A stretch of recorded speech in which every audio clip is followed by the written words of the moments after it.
Fox 56 News Chief Medical Contributor Dr. Ryan Stanton is back with us in studio. This morning he's focusing on the Andes Hantavirus strain and if it poses a global threat. And that is a big question that everybody has out there. How worried should we be? As all of us have gone through the COVID-19, we don't want to do that again, and I'm going to give you some pretty good news because you don't need to worry about it like we did COVID-19. Anytime people hear the words human-to-human transmission with regard to the hantavirus, there is understandably some concern.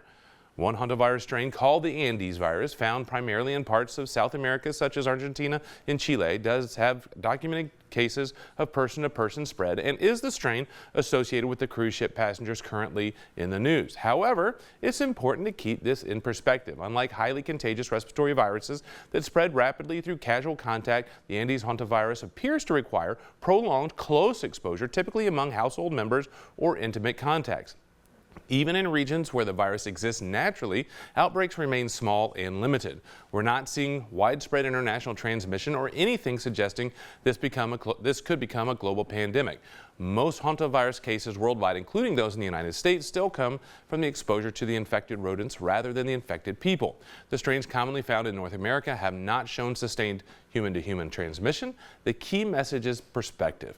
The Andes strain deserves scientific attention and monitoring by health officials, but current evidence does not support fears of a widespread global outbreak. At this point, hantavirus remains a rare infection with very specific exposure risks, not an emerging worldwide threat. In fact, this is one that's monitored, and the mouse, the rat that actually carries hantavirus, exists here in Kentucky, and since 1993, in monitoring this virus, we are one of 10 states where there's never been a case of hantavirus confirmed. What about mutations? Well, that's the beauty of this virus, if you want to call it beauty. It's the fact that it's very stable. So unlike the flu, and the reason the flu virus doesn't eradicate the flu is because it's a double-stranded during reproduction, and so it transitions very quickly. This is a very stable virus that has not significantly changed over time.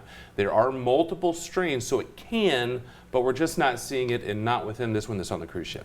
Also, with the period where you could be contagious being so long, is it too early to say it won't be a global threat? Well, the contagious, when it spreads, is actually very narrow. So the incubation, the time it takes to grow in your body is 1 to 8 weeks. But the time that it's contagious is only 2 to 3 days before symptoms. So even if somebody's testing positive for the virus itself, doesn't mean they can spread it.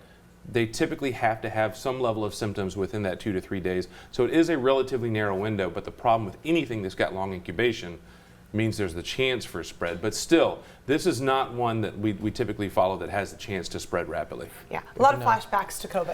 It does. I know a lot of people are worried about it. If it weren't for COVID, we wouldn't worry about it near as much as we are now. All right, Doc, thanks so much. Thank you.